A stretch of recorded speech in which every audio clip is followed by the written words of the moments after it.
నమస్తే అండి. ఈరోజైతే మనం బోడ కాకరకాయలు కర్రీ అండి. ఆ కాకరకాయలు అంటారు కదండి, బోడ కాకరకాయ, ఆ కాకరకాయ అంటారు. అవండి ఇవి చూసారా, లేతగా ఉన్నాయండి. చాలా మట్టుకు లేతవి, గింజలు తక్కువగా ఉంటాయి. ఇవైతే కొద్దిగా ముగ్గుని తెచ్చుకుంటాం కూడా చాలా సింపుల్ అండి. మనం ఇలా ముక్కి చూసుకుంటే మెత్తగా ఉండాలండి. కాయ మెత్తగా ఉంటే లేతగా ఉన్నట్టు, గట్టిగా ఉంటే ముదిరినట్టు అండి. చూసారా, ఇలాగ ఉండాలండి. లేతగాని ఇలా నొక్కితే మనం కాయ పట్టుకొని మెత్తగా ఉండాలి. ఇవి అర కేజీ అండి. ఇవి కేజీ 200 అంటండి. చూసారా, ఇందులో ఉల్లిపాయలు కొద్దిగా ఎక్కువ వేసుకోవాలండి. ఈ కాకరకాయలు అర కేజీ కదండి, ఇవి పావు కేజీ ఉల్లిపాయలు అండి. ఒక 4-5 పచ్చిమిరపకాయలు. ముందైతే నూనె పెట్టుకున్నాను నేను. ఉల్లిపాయలు, కాకరకాయలు 2 వేసుకుందాం. చాలా టేస్టీగా ఉంటుందండి. మనం ఇప్పుడు టమాటా వేసుకొని వండుకుందామండి.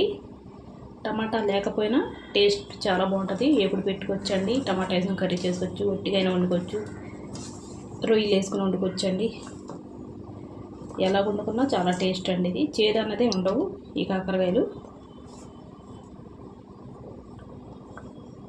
ఇప్పుడే వస్తాయండి కాకరకాయలు. వస్తే తెచ్చుకోండి మీరుని.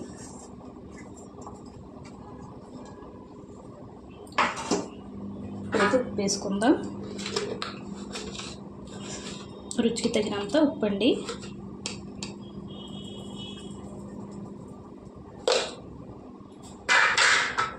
అలాగే కొద్దిగా పసుపు అండి.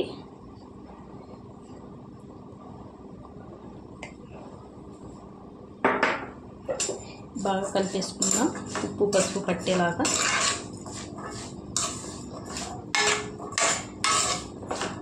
ఈ మూత పెట్టి మగ్గించుకుందామండి.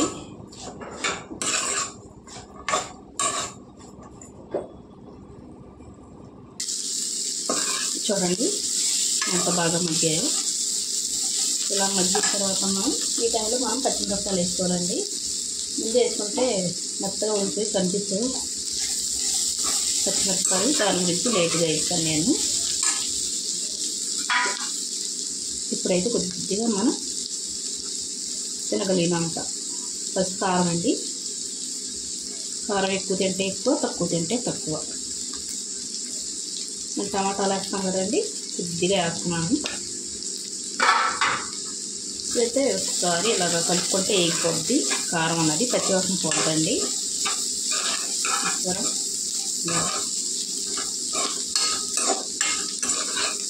ఇలా కారం ఎగితే చాలా మంచి వాసన వస్తుందండి. కాకరకాయలు అన్నవి హెల్త్కి కూడా చాలా మంచిదండి. అందుకనేమో చాలా రేట్ ఎక్కువ ఇవి ఆ కాకరకాయలు.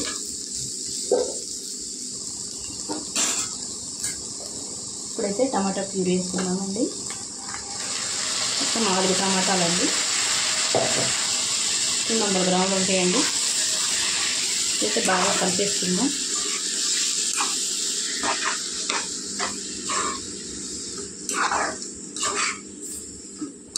సిమ్లో పెట్టుకొని టమాటాలు బాగా ఉడికేలాగా మూత పెట్టి ఉడికించుకుందామండి, నూనె తేలే వరకు. దగ్గరికంటే ఉడికిపోయింది కదండి. టమాటాలు కూడా బాగా ఉడికిపోయాయి నూనెలో. ఇలా ఉడికిన తర్వాత మనం ఇందులో తగినన్ని నీళ్ళు వేసుకోవాలండి కూర ఉడికేలాగా. నేనైతే ఒక అరగలాస్ వేసుకుంటున్నాను. కాకరకాయలు కొద్దిగా ఉడకాలి కదండి, దాని గురించి. ఇవైతే తొందరగానే ఉడికిపోతాయండి. బాగా కలిపేసుకొని మూత పెట్టి దగ్గరికంటూ వండుకుందామండి. మధ్యలో మధ్యలో కలుపుకుంటూ ఉండాలి.